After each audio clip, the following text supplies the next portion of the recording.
ನಮಸ್ತೆ. ಕತ್ತಲೆ ಹಿಂದೆ ಅಡಗಿರೋ ಅನೇಕ ರಹಸ್ಯಗಳಿಗೆ ಹಾಗೂ ನಿಮ್ಮ ನಿದ್ದೆಗೆಡಿಸುವಂತಹ ಭಯಾನಕ ಕಥೆಗಳನ್ನು ಕೇಳುವುದಕ್ಕೆ ನಿಮ್ಮೆಲ್ಲರಿಗೂ ಸ್ವಾಗತ.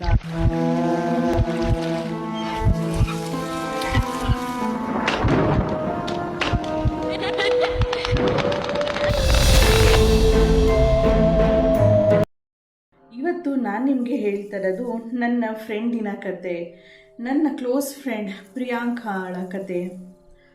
ಇವತ್ತಿಗೂ ಕೂಡ ಆ ಕಥೆನ ನೆನೆಸ್ಕೊಂಡ್ರೆ, ಆ ಇನ್ಸಿಡೆಂಟ್ಸ್ನ ನೆನೆಸ್ಕೊಂಡ್ರೆ ತುಂಬಾ ಭಯ ಆಗುತ್ತೆ. ಬಟ್ ಸ್ಟಿಲ್ ಹೇಳಬೇಕು ಅಂತ ಯಾಕೋ ಒಂದು ಕಡೆ ಮನಸ್ಸು ಅನ್ನಿಸ್ತಾನೆ ಇದೆ. ಪ್ರಿಯಾಂಕಾದು ಕತೆ ಏನು, ಅವಳದ್ದು ಕತೆನ ವ್ಯಥೆನ, ಅದನ್ನು ಲಾಸ್ಟ್ಗೆ ಡಿಸೈಡ್ ಮಾಡಬೇಕಾಗಿರೋದು ನೀವೇ. ಪ್ರಿಯಾಂಕಾ ಅವರದ್ದು ಬೆಂಗಳೂರಿನ RR ನಗರಲ್ಲಿ.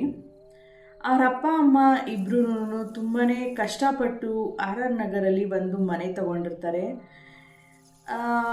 ಅವರು ಅಲ್ಲಿ ತಗೊಂಡು ಮನೆ ತುಂಬಾ ಚೆನ್ನಾಗಿ ವಾಸ ಮಾಡ್ತಾ ಇರ್ತಾರೆ. ತುಂಬ ಖುಷಿಯಾದ ಸಂಸಾರ. 4 ಜನ ಇರ್ತಾರೆ ಅವ್ರ ಮನೆಯಲ್ಲಿ. ಪ್ರಿಯಾಂಕಾ, ಅವರ ತಂದೆ ತಾಯಿ, ಹಾಗೆ ಅವರ ತಮ್ಮ ಮನೋಜ್ ಅಂತ. 4 ಜನ ತುಂಬಾ ಚೆನ್ನಾಗಿರ್ತಾರೆ, ತುಂಬ ಖುಷಿಯಾಗಿರ್ತಾರೆ. ತುಂಬ ಹ್ಯಾಪಿಯೆಸ್ಟ್ ಫ್ಯಾಮಿಲಿ ಅವ್ರದ್ದು.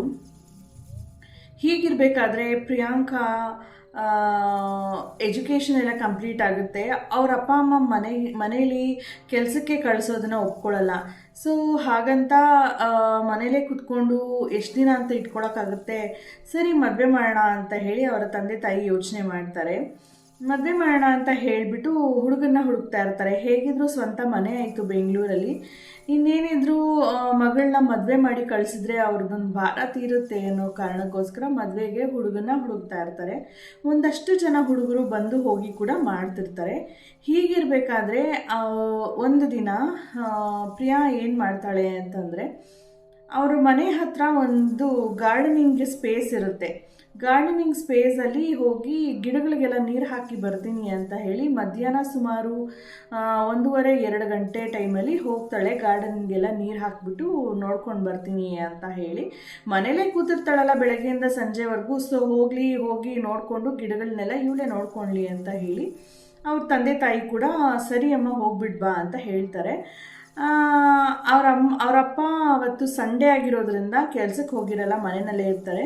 ಅವರಮ್ಮ ಹೌಸ್ ವೈಫ್, ಎಲ್ಲೂ ಹೊರಗಡೆ ಹೋಗಲ್ಲ. ಅವ್ರ ತಮ್ಮ ಮನೋಜ್ ಅವನ ಫ್ರೆಂಡ್ ಮನೆಗೆ ಅಂತ ಹೇಳಿ ಹೋಗಿರ್ತಾನೆ. ಸೊ ಮನೆಯಲ್ಲಿ ಅವ್ರ ತಂದೆ ತಾಯಿ, ಅವರ ಮತ್ತು ಪ್ರಿಯಾ 3 ಜನನೂ ಇರ್ತಾರೆ. ಹೋದವಳು ಗಾರ್ಡನ್ಗೆ ಅಂತ ಹೋದವಳು ಏನಾಗುತ್ತೋ ಗೊತ್ತಿಲ್ಲ, ಸಡನ್ನಾಗಿ ಇದ್ದಕ್ಕಿದ್ದಂಗೆ ಜೋರಾಗಿ ಕಿರ್ಚ್ಕೊಂಡು ತಲೆ ತಿರುಗಿ ಬಿದ್ದೋಗಿರ್ತಾಳೆ ಗಾರ್ಡನಲ್ಲಿ. ಅವ್ರ ಅಪ್ಪ ಅಮ್ಮ ಇಬ್ಬರು ಬಂದು ನೋಡ್ತಾರೆ, ಮಗಳಿಗೆ ತಲೆ ತಿರುಗಿ ಬಿದ್ದಿರ್ತಾಳೆ ಜೋರಾಗಿ ಕಿರ್ಚ್ಕೊಂಡು. ಅಯ್ಯೋ ಏನಾಯಿತು ಅಂತ ಅವರು ಕೂಡ ತುಂಬಾ ಗಾಬರಿ ಆಗ್ತಾರೆ. ಅಕ್ಕಪಕ್ಕದ ಮನೆಯವರು ಕೂಡ ಹೊರಗಡೆ ಬಂದುಬಿಟ್ಟಿರ್ತಾರೆ, ಅಷ್ಟು ಜೋರಾಗಿ ಕಿರ್ಚಿರ್ತಾಳೆ ಪ್ರಿಯಾ. ಅವ್ರ ಅಪ್ಪ ಅಮ್ಮ ಬಂದು ಏನಾಯ್ತಮ್ಮ ಅಂತೆಲ್ಲ ಎಬ್ಬರಿಸಿದ್ರು ಕೂಡ ಅವಳಿಗೆ ಎಚ್ಚರ ಆಗಲ್ಲ. ಸೊ ಹಾಗಾಗಿ ಇಮಿಡಿಯೇಟಾಗಿ ಅವರು ಕಾರಲ್ಲಿ ಕರ್ಕೊಂಡು ಹಾಸ್ಪಿಟ್ಲಿಗೆ ಹೋಗ್ತಾರೆ, ಎಮರ್ಜೆನ್ಸಿಗೆ. ಒಂದು ಸ್ವಲ್ಪ ಹೊತ್ತು ಗ್ಲೂಕೋಸ್ ಎಲ್ಲ ಕೊಟ್ಟು ಎಲ್ಲ ಒಂದು ಸ್ವಲ್ಪ ಟ್ರೀಟ್ಮೆಂಟ್ ಕೊಟ್ಟಿದ್ದಾದಮೇಲೆ ಅವಳಿಗೊಂದು 1/2 an hour ಆದಮೇಲೆ ಎಚ್ಚರ ಆಗುತ್ತೆ. ಎಚ್ಚರ ಆದವಳು ಸಖತ್ತು ಕೋಪ ಮಾಡಿಕೊಂಡು ಕೈ ಹಾಕಿದ್ದು ಗ್ಲೂಕೋಸ್ ಏನು ಹಾಕಿದ್ರು ಅವ್ರಿಗೆ ಅದೆಲ್ಲ ಕಿತ್ತು ಬಿಸಾಕ್ತಾಳೆ. ಅವಳನ್ನ ಕಂಟ್ರೋಲೇ ಮಾಡೋಕ್ಕಾಗಲ್ಲ. ಪ್ರಿಯಾ ಯಾವತ್ತೂ ಹಂಗಿರಲಿಲ್ಲ. She was very polite. ಅಂದರೆ ಅವಳಾಯಿತು, ಅವಳು ಓದಾಯಿತು, ಅವಳ ಕೆಲಸ ಆಯಿತು, ಅಷ್ಟರಲ್ಲೇ ಇದ್ದವಳು. ಕಾಲೇಜ್ ಆಯಿತು, ಮನೆ ಆಯಿತು, ಸ್ಕೂಲ್ ಆಯಿತು, ಮನೆ ಆಯಿತು ಅನ್ನೋ ರೀತಿ. ಬಟ್ ಹಿಂಗಾಗಿದ್ದ ಇನ್ಸಿಡೆಂಟ್ ಅವಳಿಗೆ ಎಷ್ಟು ಪರಿಣಾಮ ಬೀರ್ತು ಅಂತಂದರೆ, she was not Har self ಅನ್ನೋ ರೀತಿ ಇದ್ಲು.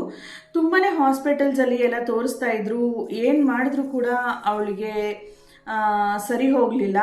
ಒಂದು ದಿನ ಏನಾಯಿತು, ಒಂದು ದಿನ ಅವ್ರ ಮನೆ ಹತ್ರನೇ ಗಣಪತಿ ಕೂರಿಸಿದ್ರು. ಗಣಪತಿ ಕೂರಿಸಿದಾಗ ಅಲ್ಲಿ ಬರ್ತಿದ್ದಿದ್ದು ಮ್ಯೂಸಿಕ್ಗೆ, ಅಲ್ಲಿದ್ದಿದ್ದು ಸೌಂಡ್ಗೆ ಏನಾಯಿತು ಏನೋ ಸಡನ್ನಾಗಿ ಎದ್ದೋಗ್ಬಿಟ್ಟು ಅವಳು ಸೆಲ್ಫಾಗೇ ಇರಲಿಲ್ಲ. ಹೆಂಗಂದ್ರೆ ನಂಗೆ ಕಿರ್ಚಾಡೋದು, ಕೂಗಾಡೋದು, ಹೆಂಗಂದ್ರೆ ನಂಗೆ ಕುಣಿಯೋದು, ಸಿಕ್ಕಾಪಟ್ಟೆ. ಅವಳು ಯಾವತ್ತೂ ಮನೆಯಿಂದ ಆಚೆಗೆ ಬಂದು ಬೇರೆಯವ್ರನ್ನ ಮುಖ ತಲೆ ಎತ್ತಿ ನೋಡ್ದು ಮಾತಾಡಿಸ್ದವಳು ಅಲ್ಲ. ಅಂಥವಳು ಗೊತ್ತಿಲ್ಲದಿರೋ ಜಾಗದಲ್ಲಿ ಗೊತ್ತಿಲ್ಲದಿರೋ ಜನರ ಹತ್ರ ಹೋಗಿ ಇದ್ದಕ್ಕಿದ್ದಂಗೆ ಜೋರಾಗಿ ಸಿಕ್ಕಾಪಟ್ಟೆ ಕುಣಿಯೋದು, ಡ್ಯಾನ್ಸ್ ಮಾಡೋದು, ಕಿರ್ಚಾಡೋದು, ರಂಪ ಮಾಡೋದು, ಹೀಗೆಲ್ಲ ಮಾಡಿದ್ಲು. ಏರಿಯಾದಲ್ಲಿ ಇದ್ದವರೆಲ್ಲ ನೋಡಿದ್ರು, ಅಯ್ಯೋ 3-4 ತಿಂಗಳಿಂದ ಇಲ್ಲೇ ಮನೆಯಲ್ಲಿದ್ದಾರೆ, ಈ ಹುಡುಗಿ ಯಾವತ್ತೂ ಆಚೆಗೆ ಬಂದಿದ್ದೆ ನಾವು ನೋಡಿಲ್ಲ, ಇದೇನಪ್ಪ ಇದು ಒಂದು ವಾರದಿಂದ ಈಚೆಗೆ ಹಿಂಗೆ ಆಡ್ತಿದ್ದಾರೆ ಅನ್ನೋ ಥರ ಎಲ್ಲ ಮಾತಾಡ್ಕೊಳಕ್ಕೆ ಸ್ಟಾರ್ಟ್ ಆದರು ಜನ. ಹೀಗಿರಬೇಕಾದ್ರೆ ಅವ್ರ ಅಪ್ಪ ಅಮ್ಮಗೂ ತುಂಬ ಬೇಜಾರಾಗುತ್ತೆ. ಹಿಂಗಿರಬೇಕಾದ್ರೆ ಹಾಸ್ಪಿಟಲಲ್ಲಿ ತೋರಿಸ್ರೂ ಇವಳಿಗೆ ವಾಸಿ ಆಗ್ತಾ ಇಲ್ಲ ಅಂದಾಗ ವೈ ನಾಟ್ ಟ್ರೈ ವಿತ್ ದೇವಸ್ಥಾನಗಳಿಗೆ ಅಂತ ಹೇಳಿ ದೇವಸ್ಥಾನಗಳಿಗೂ ಹೋಗಿ ನೋಡಿಸ್ಕೊಂಡು ಬರ್ತಾರೆ. ಒಂದಷ್ಟು ದೇವಸ್ಥಾನಗಳಿಗೆ ಹೋಗಿ ನೋಡ್ಕೊಂಡು ಬರ್ತಾರೆ. ಎಲ್ಲಿ ಹೋದ್ರೂ ಇವಳಿಗೆ ಅದು ವಾಸಿ ಆಗಲ್ಲ.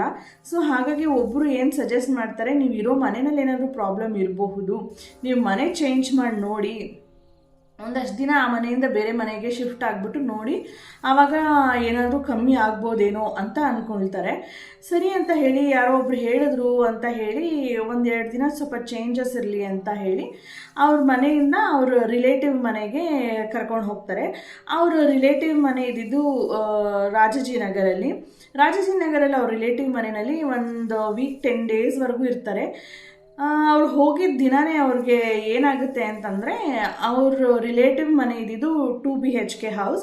ಅವರು ತಂದೆ ತಾಯಿ ಮಗ ಇರ್ತಾರೆ. ತಂದೆ ತಾಯಿ ಮಗ ಇರಬೇಕಾದ್ರೆ ಮಗನಿಗೆ ಒಂದು ರೂಮು, ತಂದೆ ತಾಯಿಗೆ ಒಂದು ರೂಮು ಅಂತ ಹೇಳಿ 2 ರೂಮ್ ಇರೋ 2 BHK ಮನೆ ಮಾಡ್ಕೊಂಡಿರ್ತಾರೆ. ಬಟ್ ಪ್ರಿಯಾಂಕಾ ಹೋಗಿ ಅವ್ರ ಮನೇಲಿ ಇರೋದ್ರಿಂದ ಒಂದು ರೂಮ್ ಎಕ್ಸ್ಟ್ರಾ ಬೇಕಾಗುತ್ತೆ. ಪ್ರಿಯಾಂಕಾ ಹಾಗೆ ಅವ್ರ ತಾಯಿ ಇಬ್ಬರೇ ಹೋಗಿರ್ತಾರೆ. ಅವ್ರ ಅಪ್ಪ ಮತ್ತು ಅವ್ರ ತಮ್ಮ ಇದೇ ಮನೆಯಲ್ಲಿ ಇರ್ತಾರೆ. 1-2 ದಿನ ಕಾಲ ಇದ್ಬಿಟ್ಟು ಬರ್ತೀವಿ ಅಂತ ಹೇಳಿ ಹೋಗಿರ್ತಾರೆ. ಇದು ಪ್ರಿಯಾ ಅವರ ಅಮ್ಮ ಇದ್ದಾರಲ್ಲ, ಅವರ ತಮ್ಮನ ಮನೆ, ಅಂದರೆ ಪ್ರಿಯಾ ಅವರ ಮಾವ ಮನೆ, ಚಿಕ್ಕ ಮಾವನ ಮನೆ ಇದು. ಹೋಗಿ ಇದ್ಬಿಟ್ಟು ಬರೋಣ ಅಂತ ಹೇಳಿ ಹೋಗಿರ್ತಾರೆ 1-2 ದಿನಕ್ಕೆ. ಅಪ್ಪನೂ ಮಗನೂ ಎಲ್ಲ ಫುಲ್ಲು ಫ್ಯಾಮಿಲಿ ಹೋಗೋದಕ್ಕಿಂತ ಇಬ್ರು ಹೋಗಿ ಇದ್ಬಿಟ್ಟು 1 ವಾರ ಇದ್ಬಿಟ್ಟು ಬನ್ನಿ, ಚೇಂಜಸ್ ಇರುತ್ತೆ, ಗೊತ್ತಾಗುತ್ತೆ ಅಂತ ಹೇಳಿ ಹೋಗಿರ್ತಾರೆ. ಹೋಗಿದ್ದ ದಿನವೇ ಏನಾಗುತ್ತೆ, ಅವರಿದ್ದಿದ್ದು ಅವ್ರ ಮಗನ ಮನೆ, ಅಂದರೆ ಅವ್ರ ಮಾವನ ಮಗನ ರೂಮಲ್ಲಿ ಇರ್ತಾರೆ. ಅವ್ರ ಮಾವ ಅವ್ರ ರೂಮು ಡಬಲ್ ಕಾಟ್ ಇರುತ್ತೆ. ಸೊ ಅಲ್ಲಿ 3 ಜನ ಅಡ್ಜಸ್ಟ್ ಮಾಡ್ಕೊಳ್ಬೋದು. ಇಲ್ಲಿ ಸಿಂಗಲ್ ಕಾಟ್ ಇರೋದ್ರಿಂದ ಇಬ್ಬರು ಅಡ್ಜಸ್ಟ್ ಮಾಡ್ಕೊಳ್ಳಿ ಅಂತ ಹೇಳಿ ಈ ರೂಮ್ಗೊಬ್ಬರು, ಈ ರೂಮಲ್ಲಿ ಇವರಿಬ್ರು ಇರ್ತಾರೆ, ಆ ರೂಮಲ್ಲಿ ಅವ್ರು 3 ಜನನೂ ಇರ್ತಾರೆ. ಅವರಮ್ಮ ಅಂದರೆ ಅವ್ರ ಅತ್ತೆಗೆ ಅವ್ರ ಮಾವ ಹೇಳ್ತಾರಂತೆ, ಬ್ಲ್ಯಾಂಕೆಟ್ಟು ಯಾವ್ದಾದ್ರು ದೊಡ್ಡದು ಕೊಡು ಹೋಗು, ಹೊಸ ತೊಗೊಂಡು ಬಂದಿದ್ದೀವಲ್ಲ ಅದನ್ನು ಕೊಡು, ಅವರಿಬ್ಬರು ಅಡ್ಜಸ್ಟ್ ಮಾಡ್ಕೊತಾರೆ, ಚಿಕ್ಕದಿದೆ ಬ್ಲ್ಯಾಂಕೆಟ್ಟು, ಅದು ಸಾಕಾಗುತ್ತೋ ಇಲ್ಲೋ ನೋಡ್ಕೊಂಡು ಬಾ ಅಂತ. ಅದಕ್ಕೆ ಅವ್ರ ಅತ್ತೆ ಹೇಳ್ತಾರಂತೆ. ಅವ್ರ ಅತ್ತೆಗೆ ಆ್ಯಕ್ಚುಲಿ ಇಷ್ಟ ಇರಲ್ಲ, ಯಾಕಂದರೆ ಈ ಹುಡುಗಿಗೆ ಪ್ರಾಬ್ಲಮ್ ಇದೆ, ಅವಳು ನಮ್ಮ ಮನೆಗೆ ಕರ್ಕೊಂಡು ಬಂದು ಇಟ್ಕೊಂಡ್ರೆ ನಮಗೇನಾದರೂ ಪ್ರಾಬ್ಲಮ್ ಆಗ್ಬೋದು ಅನ್ನೋದಕ್ಕೆ ಅವ್ರ ಅತ್ತೆಗೆ ಸುದ್ರಾಮ್ ಇಷ್ಟ ಇರಲಿಲ್ಲ ಅವ್ರು ಇವ್ರ ಮನೆಗೆ ಕರ್ಕೊಂಡು ಬರೋದು. ಬಟ್ ಸ್ಟಿಲ್ ಗಂಡನ ಮಾತು ಮೀರೋಕ್ಕಾಗಲ್ಲ ಅನ್ನೋ ಕಾರಣಕ್ಕೋಸ್ಕರ ಸರಿ ಅಂತ ಹೇಳಿರ್ತಾರೆ. ಬಂದಿದ ತಕ್ಷಣ ನಾನು ಅವ್ರ ಮನೆಯಲ್ಲಿ ಇಟ್ಕೊಂಡಿರೋದೇ ಕಷ್ಟ ನನಗೆ, ಇನ್ನು ಅದ್ರ ಮೇಲೆ ಹೊಸ ಬ್ಲ್ಯಾಂಕೆಟ್ ಬೇರೆ ಕೊಡ್ತೀನಾ ಅಂತ ಹೇಳಿ ಮೆತ್ತಗೆ ಹೇಳಿರ್ತಾರೆ ಅವ್ರ ಮಾವ ಹತ್ರ. ಬಟ್ ಅದು ಪ್ರಿಯಾಗೆ ಅದು ಹೆಂಗೆ ಗೊತ್ತಾಯ್ತೋ ಏನೋ ಗೊತ್ತಿಲ್ಲ, ಇದ್ದಕ್ಕಿದ್ದಂಗೆ ಬಂದು ಅವ್ರ ಬಾಗಿಲು ತಕ್ಕೊಂಡು, ಅವ್ರ ರೂಮ್ ಬಾಗಿಲು ತಕ್ಕೊಂಡು ಇವ್ರ ರೂಮ್ ಒಳಗಡೆ ಬಂದು ದಬ ದಬ ದಬ ದಬ ಅಂತ ಅವ್ರ ಅತ್ತೆ ಮೇಲೆ ತುಂಬಾ ರ್ಯಾಶಾಗಿ ಬಿಹೇವ್ ಮಾಡಿದ್ಲಂತೆ. ಜಸ್ಟ್ ಲೈಕ್ ಅವ್ರ ಅತ್ತೆನ ಹೊಡೆದು ಬಡ್ದು ಅವ್ರ ಅತ್ತೆ ಜುಟ್ಟಿಟ್ಕೊಂಡು ಇನ್ನೇನು ಕೂದಲು ಕೈಗೆ ಬರಬೇಕು ಆ ರೀತಿ ಫ್ಯೂರಿಯಸ್ ಆಗಿ ಹೊಡೆದಾಟ ಶುರು ಮಾಡಿದಾಳೆ. ಅವ್ರ ಮಾವ ಹಿಡ್ಕೊಂಡ್ರು, ಅವ್ರ ಮಾವನ ಮಗ ಆ ಹುಡುಗ ಏನಿದ್ದಾನೆ ಆ ಹುಡುಗನೂ ಹಿಡ್ಕೊಂಡ್ರು, ಅವ್ರ ಅಮ್ಮ ಹಿಡ್ಕೊಂಡ್ರು, ಏನು ಮಾಡಿದ್ರು ಅವ್ರ ಅತ್ತೇನು ಬಿಡಲಿಲ್ವಂತೆ. ಅಷ್ಟು ಕೋಪ ಬಂದಿತ್ತಂತೆ. ಹೇಗೋ ಮಾಡಿ ಕಂಟ್ರೋಲ್ ಮಾಡಿ ಅವಳು ಇನ್ನೊಂದು ರೂಮಲ್ಲಿ ಹಾಕಿ ಬೀಗ ಹಾಕಿದ್ದಾರೆ. ಹಾಕಿದ ದಿನ ಒಂದು ಹೋಗಲಿ, ನನ್ನ ಕಷ್ಟಪಟ್ಟು ನನಗಾಗೋದೇ ಇಲ್ಲ ಅಂತ ಹೇಳಿದ್ರು ಇವ್ನ ಕರ್ಕೊಂಡ್ಬಂದು ನಮ್ಮ ಮನೇಲಿ ಇಟ್ಕೊಂಡಿದ್ಯಾ, ಈ ರೀತಿ ಎಲ್ಲ ಅನುಭವಿಸ್ಕೊಳ್ಬೇಕಾ ಅಂತ ಹೇಳಿ ಅವ್ರ ಅತ್ತೆ ಮಾವಂಗೂ ಜಗಳ ಆಗಿದೆ. ಒಂದು 2-3 ದಿನ ಸ್ವಲ್ಪ ಅಡ್ಜಸ್ಟ್ ಮಾಡ್ಕೋ, ಅವ್ರಿಗೆ ನಮ್ಮನ್ನು ಬಿಟ್ಟರೆ ಇನ್ನು ಯಾರಿದ್ದಾರೆ ಅಂತ ಹೇಳಿ ಅವ್ರ ಮಾವ ಹೇಳಿದ್ದಕ್ಕೆ ಒಂದು 2-3 ದಿನ ಇದ್ರಂತೆ. ಇದ್ರೂ ಕೂಡ ಅವಳದು ಅವ್ರ ಅತ್ತೆ ನೋಡಿದ ತಕ್ಷಣ ಇವಳಿಗೆ ಸಖತ್ತು ಕೋಪ ಬರೋದಂತೆ, ಏನು ಸಿಕ್ಕಿದ್ರೆ ಅದರಲ್ಲಿ ಹೊಡೆದಾಕ್ಬಿಡೋದು, ಆ ರೀತಿ ಎಲ್ಲ ಮಾಡ್ತಿದ್ಲಂತೆ.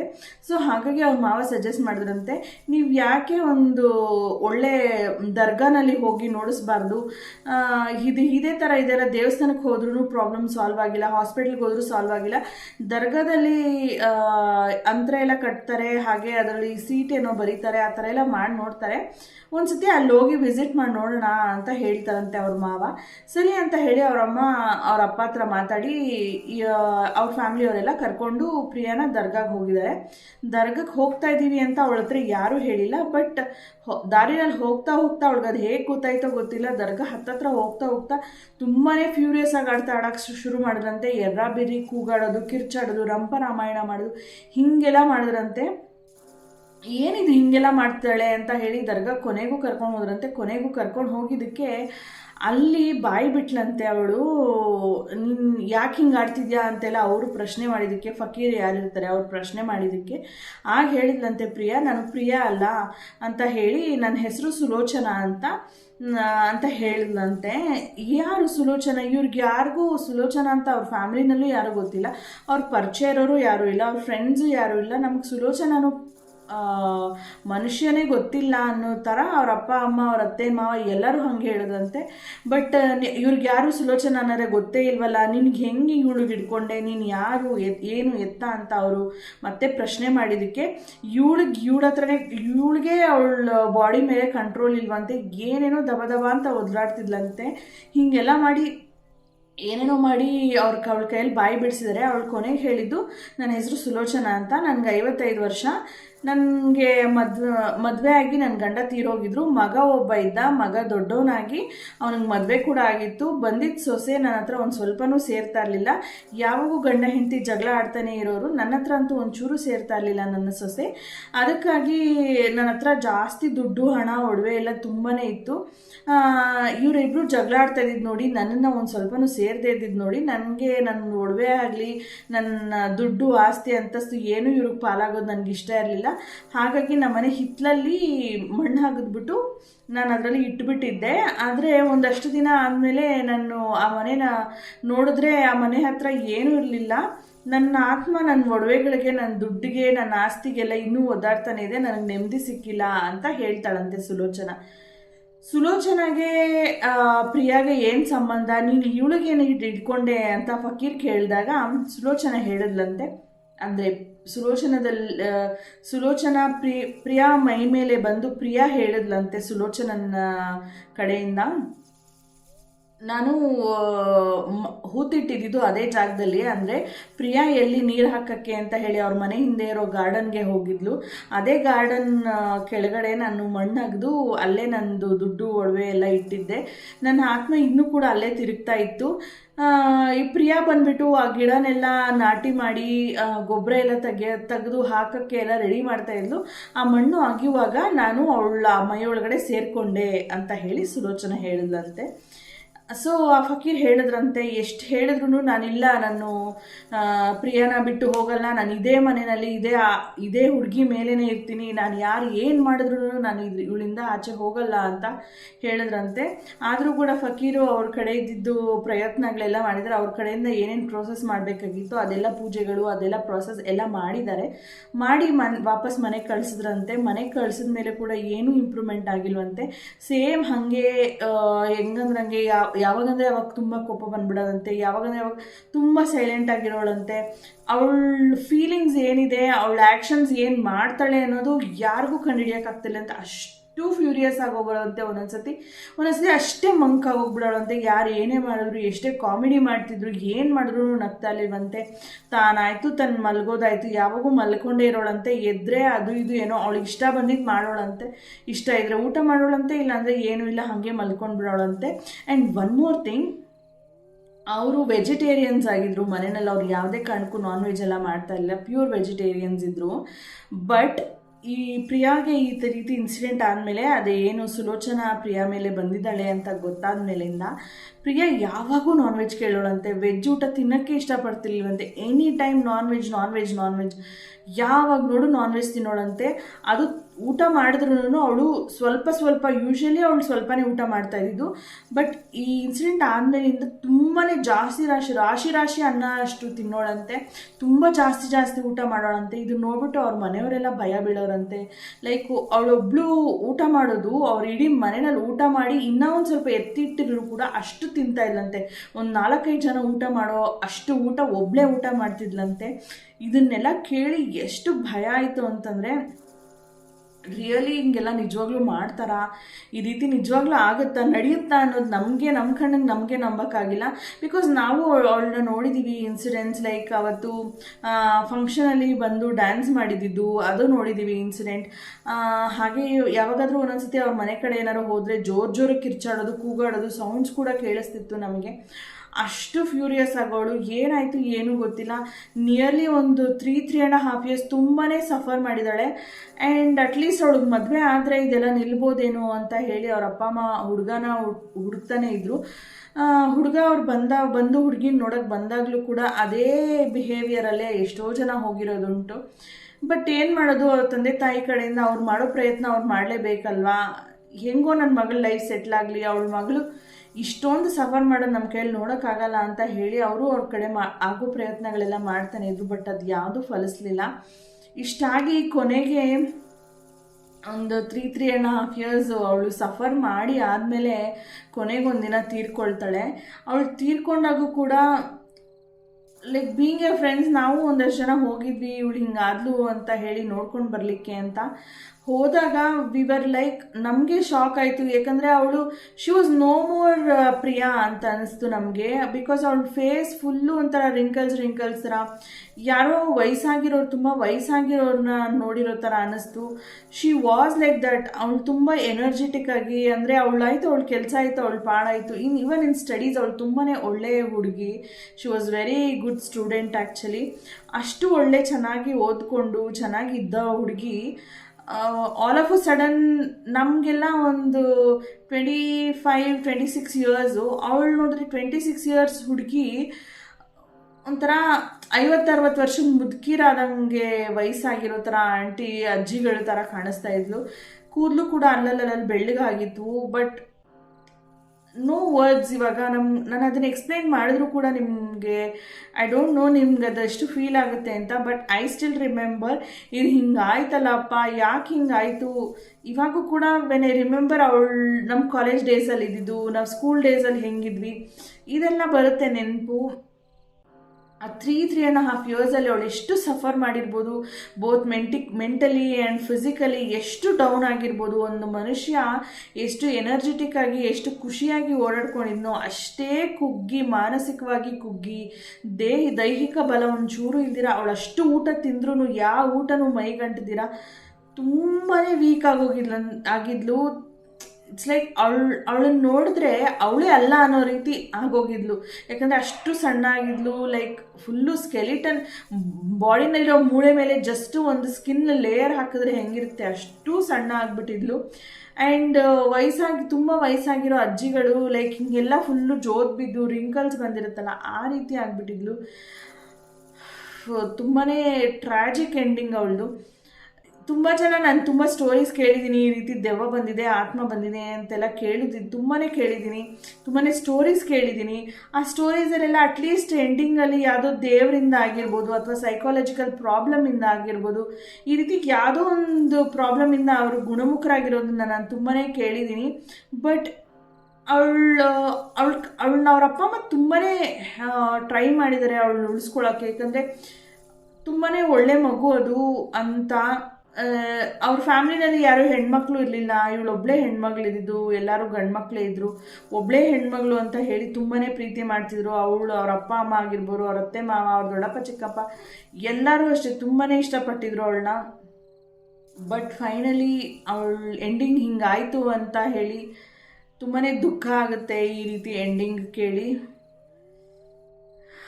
ಇಷ್ಟ ಆಗಿತ್ತು ಇವತ್ತಿನ ಸ್ಟೋರಿ. It was emotional. ಈ ಸ್ಟೋರಿ ಒಂಥರ ಭಯಾನಕವಾಗೂ ಇದೆ, ಅಥವಾ ತುಂಬ ಫೀಲಿಂಗಲ್ಲೂ ಇದೆ. ಒಂಥರ ಭಾವುಕರಾಗ್ಬಿಟ್ಟಿದ್ದೀನಿ ನಾನೇ. ನನ್ನ ಫ್ರೆಂಡ್ ಸ್ಟೋರಿ ನಾನೇ ಹೇಳಬೇಕಾಗಿ ಬಂತಲ್ಲಪ್ಪ ಅನ್ನೋ ಕಾರಣಕ್ಕೆ. ಎನಿವೆ, ಈ ಸ್ಟೋರಿ ನಿಮ್ಮೆಲ್ಲರಿಗೂ ಇಷ್ಟ ಆಗಿದೆ ಅಂತ ತಿಳ್ಕೊತೀನಿ. ಇಷ್ಟ ಆಗಿದ್ರೆ ವಿಡಿಯೋಗೆ ಲೈಕ್ ಮಾಡಿ, ಹಾಗೆ ನಿಮ್ಮ ಫ್ರೆಂಡ್ಸ್ ಆ್ಯಂಡ್ ಫ್ಯಾಮಿಲಿ ಜೊತೆ ಶೇರ್ ಮಾಡಿ. ಇನ್ನಷ್ಟು ಸ್ಟೋರೀಸ್, ಹಾರರ್ ಸ್ಟೋರೀಸ್ ಅಥವಾ ರಹಸ್ಯ ಕಥೆಗಳಿಗೆ ನೀವು ಈ ಕೂಡಲೇ ಸಬ್ಸ್ಕ್ರೈಬ್ ಮಾಡ್ಕೊಳ್ಳಿ. ನಿಮ್ಮ ಹತ್ರ ಯಾವುದಾದ್ರೂ ಇದೇ ರೀತಿಯಾದ ಹಾರರ್ ಸ್ಟೋರೀಸ್ ಅಥವಾ ಇಂಟ್ರೆಸ್ಟಿಂಗ್ ಸ್ಟೋರೀಸ್ ಏನಾದರೂ ಇದ್ದರೆ ನನಗೆ ಪ್ಲೀಸ್ ಇನ್ಸ್ಟಾಗ್ರಾಮಲ್ಲಿ DM ಮಾಡಿ. ಇಲ್ಲಾಂದರೆ ನನ್ನ ಮೇಲ್ ID ಡಿಸ್ಕ್ರಿಪ್ಷನಲ್ಲಿ ಕೊಟ್ಟಿರ್ತೀನಿ. ಆ ಮೇಲ್ IDಗೆ ನಿಮ್ಮ ಸ್ಟೋರಿನ ಮೇಲ್ ಮಾಡಿ.